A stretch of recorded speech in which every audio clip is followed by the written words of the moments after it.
Hey everyone, in this video, we're going to discuss how hackers protect you and why it's important to understand the hacker mindset. If you've got a few minutes, we implore you to watch this exclusive interview all the way through. It's extremely cool. We've got some questions from listeners and viewers. We listen and read all of your questions, so please keep them coming. They matter a lot. Let's check this out. I have a question. Aren't hackers bad? I always wondered, what exactly do hackers do? Why are they not all arrested? Hey guys, I had a question. What exactly is social engineering? How can it be stopped?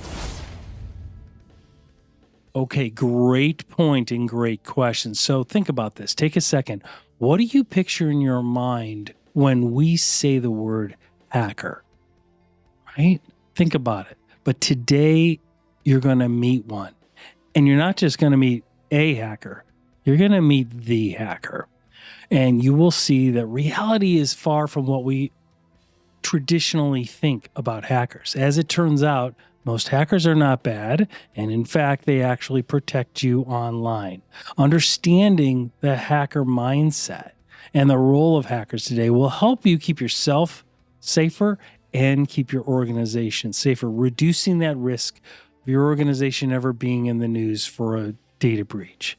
We sit down with the infamous and notorious leader, global speaker, somebody who's been featured on international television, Wired Magazine, Wall Street Journal, you name it, the infamous Christopher Roberts. We're honored to have him in. This is the story of Chris Roberts and how hackers protect you. Come join us as we dive deeper behind the scenes of security and cybercrime today, interviewing top technology leaders from around the world and sharing true cybercrime stories to raise awareness. From the creators of Vigilance, the newest global technology newsletter, translating cyber news into business language we all understand. So please help us keep this going by subscribing for free to our YouTube channel and downloading our podcast episodes on Apple and Spotify so we can continue to bring you more of what matters. This is Cybercrime Junkies, and now the show.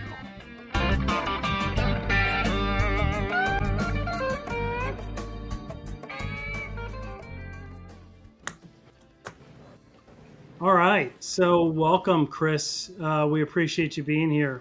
So we have the opportunity to speak with Chris Roberts, virtual CISO, researcher, hacker consultant, and all-around fascinating person. You head up the Hillbilly Hit Squad, and you serve in a bunch of different roles. So we appreciate your time today. Thanks for thank you very much. Yeah, not a problem, guys. I'm actually I don't actually think it is what it is. I probably haven't actually. I think it's up on LinkedIn. I'm now the CISO for these guys. Okay, Boom Optery. Supersonic. Oh, okay, Very great. cool. So the Boom Supersonic stuff. So yeah, they let me back great. to play with airplanes again, which is a bit. Was there enough forethought put into that before that decision was made? Turned up, and apparently a couple of unnamed organizations, and we'll leave it like that because we know the CEO is overly happy with this organization's decision. But to their credit, said to them like, "Hey, you could have learned your lessons a few years ago. We're learning them now." So a lot of kudos for them. So no, it's fun, totally awesome. I mean, that's awesome. Well, congratulations. Really cool. That's a fantastic role. It's a great opportunity. So it's a little scary. Yeah. Well, let's start from the beginning. Can you tell us a little bit? Yeah. Tell some of our listeners and our viewers kind of tell us about yourself. Tell us about how did you first get into security and hacking and things like that? That's what I want. How did it all come about? How did that happen? Yeah, I want to know the story. Oh, yeah. Held out and arrested. That could change the course of life. No, the first time it didn't, and the second time it looked like you muppet. So all sorts of stuff, but no, honestly, a lot of it goes back to we're going back to like the old ZX80, ZX81, the Atari 6800s. I'm not good at losing at games, and I hate it. It was on the old Atari, and it was the very very simple game. I freaking hate it. It was like Texas Hold'em or something like that, whatever the heck it was.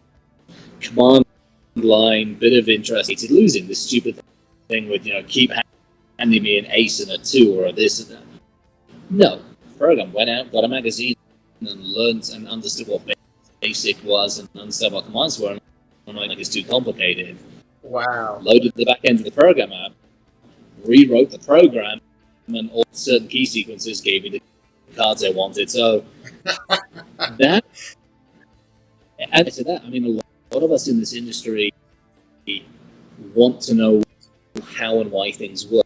Took the vacuum cleaner. My poor mother came home one day, and the vacuum cleaner was like scattered down to the hovercraft. So I made my Lego shell, and I'd take it in the motor, and I'd put it on. I'd plug the thing, but I'm sitting on this freaking thing because I'd also taken some of the family furniture to pieces. This thing blowing air down, and I was all happy. My mother on the vacuum cleaner was, literally running down the driveway with her young son on it, attached to, 112 power supply. Well, probably was a little more concerned. Oh great. Man! So from there, it was really project related, right? Like you wanted to see how you can fix something, how you can like just adjust something because you don't like to lose a game. And so how do you just change the sequence of the cards in a game? And then once you figure that out, that process really like being like, okay, if I could change these one line. So it's interesting. So I've got a son that used to be a massive gamer, and he would do the same thing. He would go into the inspect, go into the code, and he would change things. And then all of a sudden, like the game was changing and everything. I'm like, how did you do that? He's like, oh, it's right over here. And he would pop up all this code. It's the same thing, right? Right. Yep. Rubik's Cube. Remember that stupid bloody thing came out for the very first time? Oh, yeah. I mean, but I'm like, why should I? And you figure out very quickly you can pop the damn things off and put it back in here with a big block. And yes, there's a right way to do things. Sometimes there's a quick way, sometimes there's a simpler way. And it's the hacker mentality. It's like I see how it works. What else could I do? How could I do it differently? Well, here, we're building a supersonic jet. That's great, but it's also a supersonic that other people want to do things with. So how do I think so far out of the box that do that before they, try? So it's a mentality and it's a mind shift, but then in gaming, lock picking, all that kind of stuff. That's amazing. So your current role is what is your current role with Overture?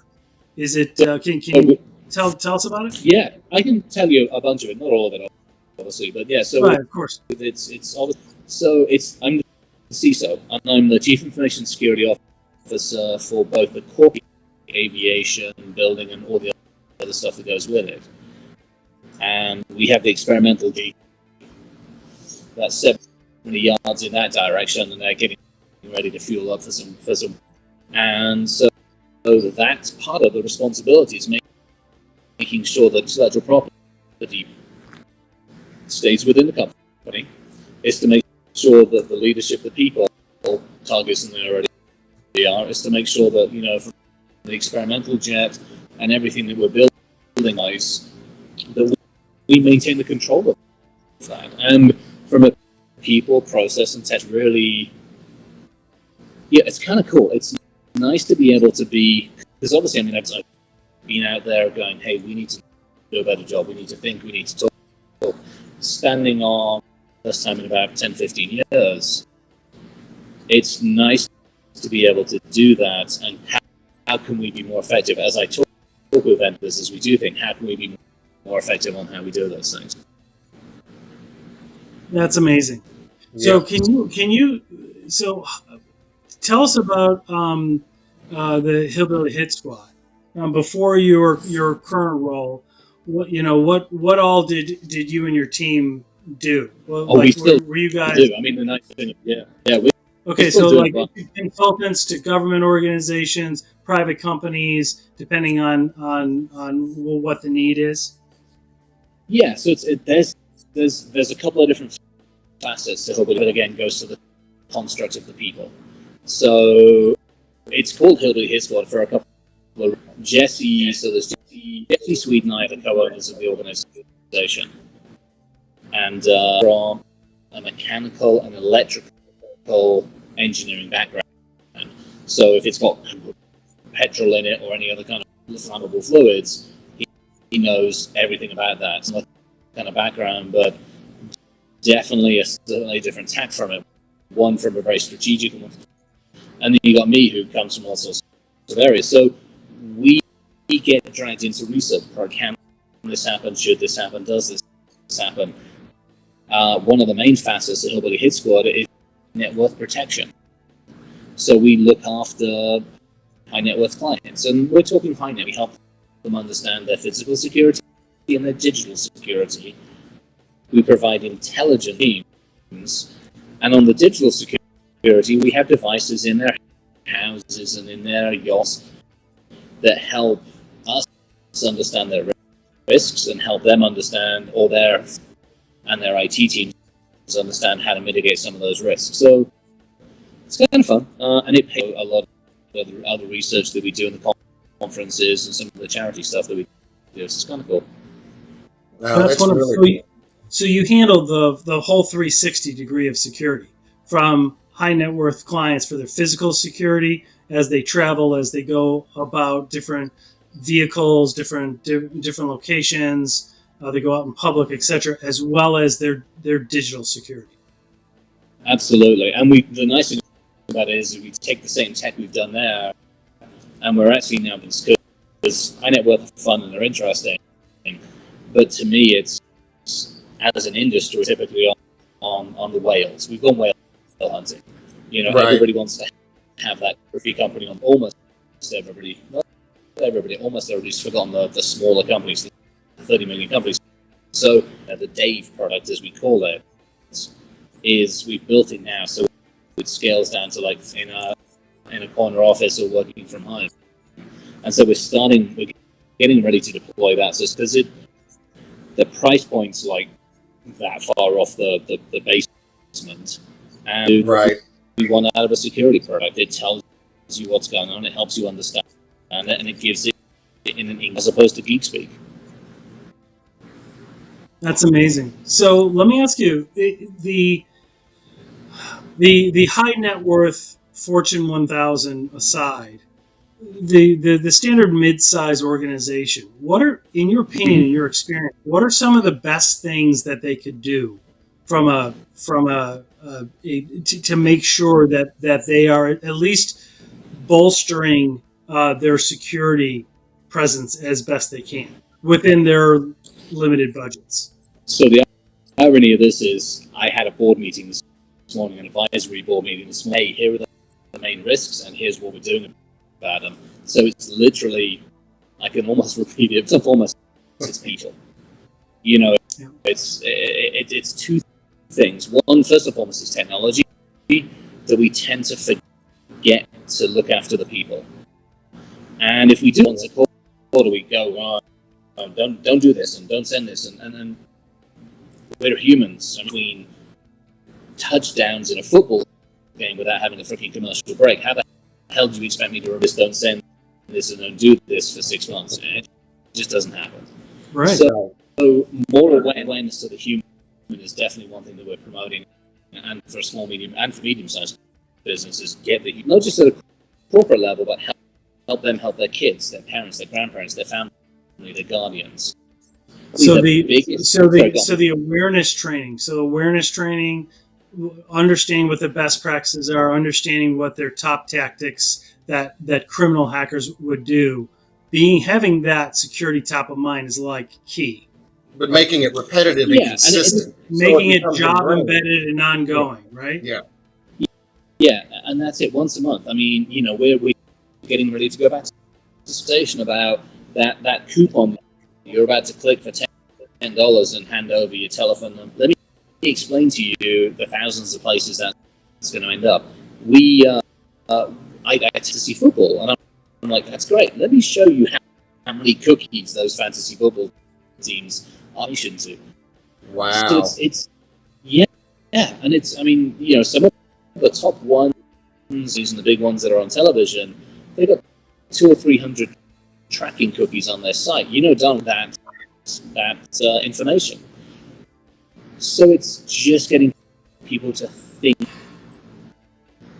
That's pretty strong. That puts it in perspective when you start talking those numbers. Yeah. Oh yeah. So when people go to certain sites, should they not accept the cookies? Should they be rejecting? Third party, yeah. And some of the sites are getting better. You get the cookies that you kind of, which is, I need the site to work. I need to run videos, actual videos, not the third party, to actually function properly. So the functional cookies, the performance ones, no issues with those. It's a little bit iffy. But then you get the third party ones, which is where, Chris Roberts Incorporated, or I'll take their, I can take your what browser you're using, your GOP, or locate you did, what operating system you're using, what other software you have on there, what apps you're running, and I can now monetize it to 10, 20, 30, 40, 50 companies. So that kind of very goodbye. Yeah, absolutely. Wow, holy cow. So in addition to awareness training and actually working, starting with the people, what is your view on like endpoint detection response, things like that, managed SIM? Do they help? Are they layers that help organizations? I think it helps, absolutely. But my caveat. So I typically don't run into a building unless I know what I'm facing. Knock a door down unless, touch wood, I know what's behind that door. Is it one person, two things standing, sitting? What are they armed with? Do I flashbang? All these other good things. That's my background, orient, decide, and act, which means I'm not going to walk into somewhere like here and go, because I don't know what we have. I don't know what assets that we have. And so I need 250 licenses. What's that based on? Is that based on the number we've given it? Is it based on the number of assets I see on the network? Is it based on how many people help there? To understand what my environment is, the lay of the land. Is it that we're all bringing these things into the office? 200, I got 500 devices to look at. Right. By the way, the fridge in the room has got a Samsung front on it, so now that's one device.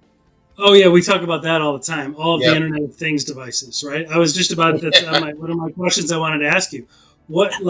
I don't think a lot of organizations that we talk with originally, when we're talking to them, they don't realize that they're throwing Internet of Things devices and connecting it right into this same network. What are some? Can you walk us through some of the dangers that poses? Well, I mean, hold on. Surveillance cameras, those are probably the easiest to put out there and the easiest. So, companies want to know what's going on. Companies want to understand what's happening. People at home do. So you get into the internet and you wonder why your internet stream ends up on, whatever cameras are on these days. So that's one, because they're not well secured, they're not well managed. And unfortunately, if we take our office Samsung fridge, when was the last time that fridge ever since it left the Best Buy or somewhere? So we maybe think about the security behind them, but then unlike the computer, which tells me every single time, dumb as a box of rocks for the most point, and the light bulb that you've put out there from, not only is that light bulb never patched, easy to find on the internet for the most, something I'll be releasing. I'll give you guys a little bit of a preview to a talk I'm going to be giving. Years and years ago in our community, we used to be able to shine a laser, traditional incandescent bulbs, and you could listen in on whatever was being said in the frequency of the air, disturb the light, which disturbed the flickering of the frequency, all this stuff. So you could listen in on a laser at a window. It's the frequency vibration. We could do the same thing with lights. But with the IoT lights, you can't do the same thing. But so many of them using commercial off-the-shelf have Zigbee, Bluetooth, and wireless, and they also have an audio sensor. So audio sensor. Wow. Never mind your Alexa and your Siri and your Google. Yeah. But Wow. it's the smart bulb. It's the smart bulbs that can cause vulnerabilities, right? And I really think you touched on it when you talked about the physical security, right? By being aware of your physical surroundings and what you're putting out there physically, then you're not just doing a network scan, right? You're actually looking at what are all the different pieces that could be touching our network that we're not even thinking are actually on our network. Well, perfect examples. So, a person several years ago had in their possession, say, 2.5 to 5 devices. Was in the high net worth houses that we haven't admittedly, they're on the larger side, but the average device count per house is about 120 to 150 in each house.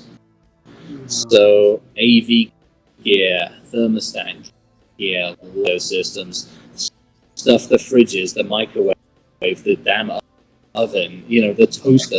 I mean, we all know this. The list goes on, and every single one of those is trying to talk to me. I just want to tell you what's going on. No, you don't. It ain't gonna happen. No. Right. Holy cow! Yeah. So what are the top things that an organization can do? Begin with the people, right? Start with the people. Train them on a regular basis. That's the most important thing. The consistency is the most important thing. Would you agree? Absolutely. Yeah. I mean, that is probably the top thing, because without the awareness, you don't get the questions. You don't. I mean, we have it. Our CEOs out there on a pretty regular get scammed, or they try to scam our people, going, "Hey, I'm Blake. I'm about to go into a meeting, using gift cards for a customer." Thankfully, the folks that we have here are awesome and happen, but that's the awareness side of it. So that's like number one. Number two is what we don't know. Right. So how do I get included in better? How do I get better environments? How do I understand what assets, what data I have, where it is, who love, and then is the 6'3" hairy thing creeping around the network? How are you ever going to know? So that's exactly assets and that monitoring. Who's looking at that data? Yep. It seems so obvious, doesn't it? Like, an organization, you need to know what you have on your network. But most business owners think their IT guy or girl knows all that. But in reality, when we do things and we get involved, we're like, did you know you have these extra 175 devices tied to your network? And they're like, well, no, I didn't configure them. They're not really on our network. I'm like, they're on your network. Like, they were on your network, man. Like, yeah. Right. Yeah, because the marketing team needed, so they went out to Best Buy and they picked up this cool NAS thing they could plug in, and the back from the technical team came back with these really cool drives that no, I mean, but it's until you do two things: you walk around the facility and you digitally walk around the facility. Until you've got that good understanding of stuff, it's really hard to do anything else. I mean, I don't want to throw. You can't throw. You actually understand what the heck you have that you have to protect. Yep. That's amazing. So, have you been to? Tell us about DEF CON. Have you been to DEF CON? I imagine you have not only been like part of it. So, can you? Yeah. So. Tell us. Maybe tell the listeners what DEF CON is, if everybody doesn't understand. Let's start from the top. Oh man, it's funny. I mean, you look at the history of the summer camp in Las Vegas. It started out with Black Hat, and Black Hat very quickly. So you got the commercials And that very quickly got very corporate commercially. So a group of enterprising individuals said, and DEF CON started. And I was in DEF CON on like 7 or 8, I think was my first. I've been going for a few years, because we're now on 30 or whatever it is. And so it almost as an emphasis for Black Hat. It was that culture camp. Now, unfortunately, 13 years ago now, because B-Sides is 13 years old this year, so it became very apparent that DEF CON was also getting a little more, and you couldn't blow shit up quite as easily. The hotel thermited things inside the building and broke every single. I mean, I remember the reverse engineer the elevators in the hotels. You had to press everything but the wall, or in binary and stuff. Yes. So we got a little more civilized. Basically, we're like, no, you can't do that anymore. So that's where B-Sides. So I have an old record. So that's when B-Sides started. But to both Black Hat and DEF CON, it complemented it as well. Because if your talk didn't get accepted at like you get into B-Sides, which was a riot. And B-Sides started at the point. It was off the strip. It was in a house, and like Nickerson and Joe. I mean, there were some amazing. Fortunately, I was at like number 2, and that's when Jesse and I did the taking over planes and missiles and shit. And so then at the same time, you've got all the inside DEF CON, which is fantastic. The villages. I mean, they have like car hacking village. They have like the ATM where they put the ATM on the stage and it starts spitting money and like everything is happening. Like it's amazing. I love it because it's educational. I mean the mentality of the villages. I've done biohacking and I love it because it's people coming together to share information, to collaborate, and to foster that whole hacker community, which is like, hey, how can we fix the voter village is a perfect example of that. We had all the stuff over the last village, and so they brought people in to go, hey, here are the machines you're about to go push a button on. Here is somebody who's not even a teenager yet that's about to take over the darn thing and change it. What do you think about this? That's amazing. What was the name of the last village you just met? The voting village. Oh, the voting village. Oh, yeah. Absolutely. Wow. Absolutely. Yeah, there's so many vulnerabilities. Yeah. It's totally. And I think that's what I love about it. DEF CON has evolved. For good and for bad, but it's evolved. And it's grown with the culture. We need to focus more on certain things. I mean, they've had some very, very controversial people keynote, but it's been useful. There was a ton of controversy when it became clear that the agency, the U.S. intelligence agency, DEF CON, to their credit, brought, after a year or two, they brought the agencies back and explained this. And it was really, really good to have those interactions, which has helped Department of DHS these days. We look at some of the other agencies and how they now, in many cases, not every case, but in many cases, they want to work with the community. A lot of that has to be laid at the feet of like DEF CON, B-Sides, and a couple of the other conferences, which have done. I would think so, especially if there's any vulnerabilities that could affect the infrastructure and national security. Knowing how it's vulnerable is the first awareness that has to happen before you can build the right security, right? But it is, I mean, I'm 6'3", I'm hairy, I'm known in the industry, but even when I go knock on, say, problem over here, unfortunately, it doesn't matter if it's the feds or a company, reaction number one is the door just gets slammed in your face and they don't care. Number two is with the lawyers, at which point it gets real messy really quickly, which is why EFF has come into play. Actually, a lot cooler, which is where they're like, thank you, come in and help us. So, to give DEF CON and Black Hat some a lot of credit for that one on the B-sides. The community's helped for bug crowds. We have the hack ones. We have hacked the Pentagon. We have hacked the that a lot of that culture has come out of how do we interact with how do we go, hey, you have a problem, and the first greeting is not a lawyer. Right. Yeah. Absolutely. Well, you just mentioned EFF. Can you just elaborate for the listeners what that is?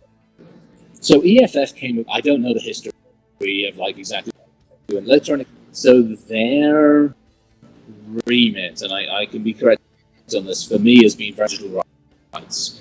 To look at what's happening in law, to look at what's happening to the community from a standpoint, and go, hey, you're overstepping your boundaries. There's too much surveillance, persecuting the community, or individuals. I thankfully have benefited from EFF, and so for me, there is like that safety net, the umbrella, the parachute to go on just general people's online digital identities and lives, and go, how can people are represented when law is talked about? When we talk about data that companies can collect, so social media, how can they step in and go, that's not... EFF is there really to do as much as they can to defend basically digital rights. That's great. Yeah. So tell us, like, what's your favorite hacking story? Tell, like, what's your favorite one? Oh, you. I've been very, very fortunate to get involved with, a conference up in Grand Rapids, Michigan. There's a conference called GRRCon, GRRCon, which is, we stood up on stage one year and we were talking about taking over humans. In other words, biomechanical and things with that stuff. And somebody challenged us to take over we'd already done the space. He challenged us to take over the Mars rover and do something. So it literally got to a year and we're like, we haven't done this.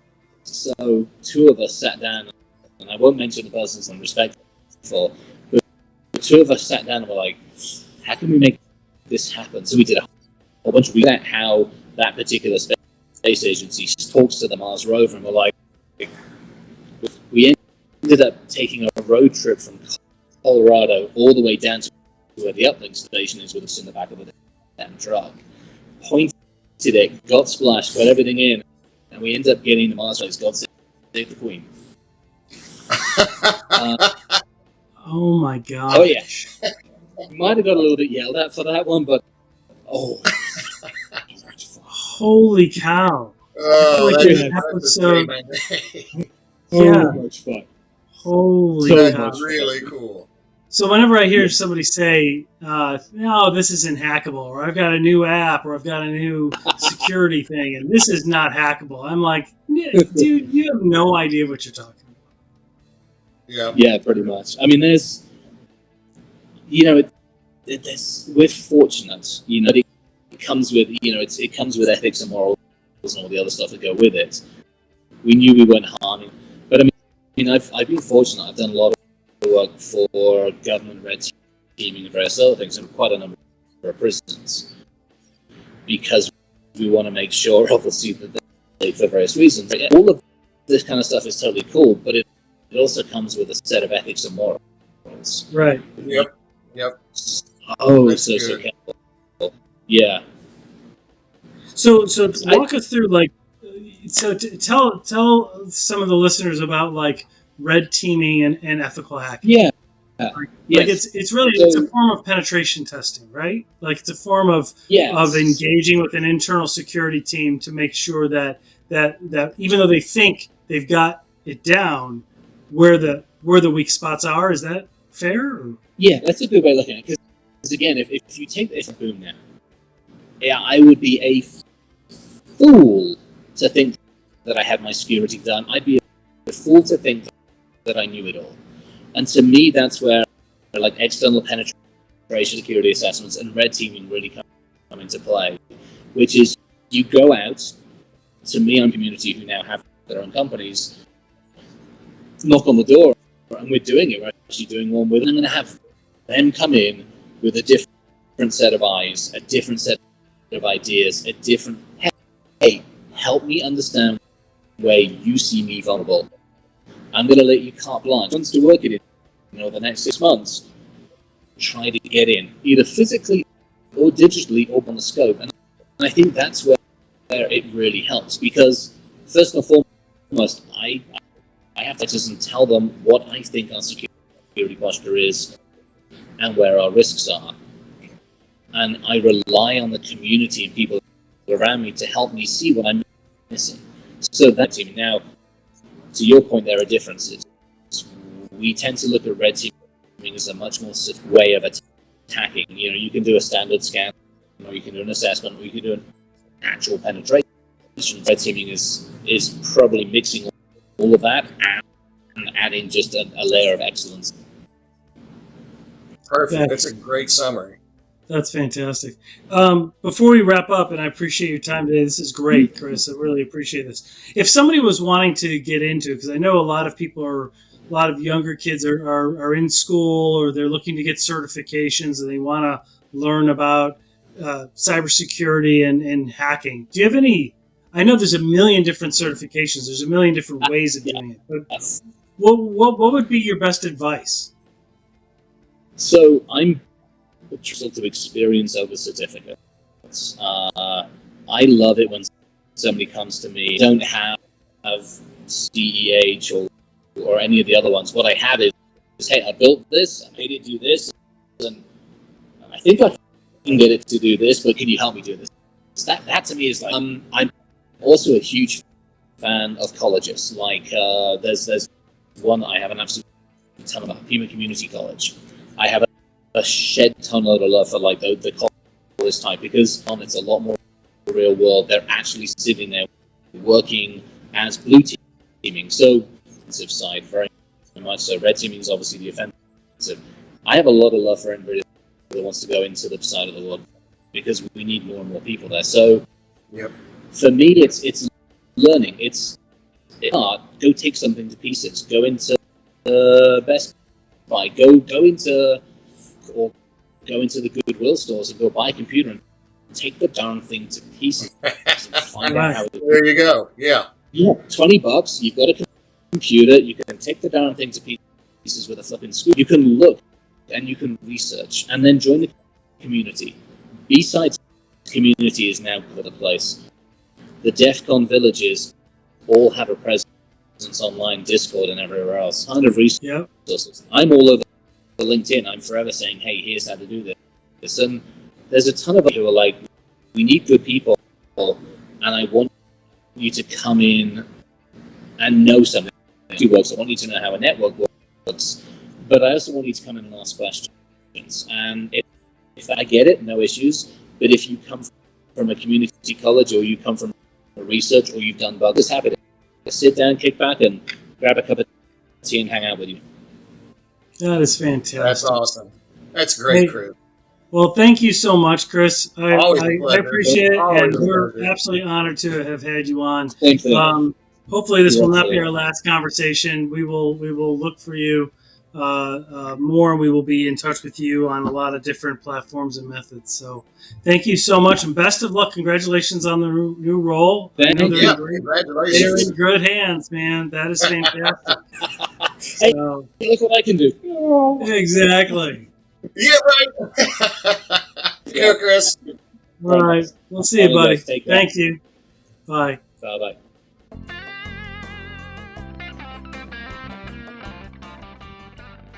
Well, that wraps this up. Thanks for joining, everybody. Hope you got value out of digging deeper behind the scenes of security and cybercrime today. Please don't forget to help keep this going by subscribing free to our YouTube channel at Cybercrime Junkies Podcast, and download and enjoy all of our past episodes on Apple and Spotify podcasts so we can continue to bring you more of what matters. This is Cybercrime Junkies, and we thank you for joining us.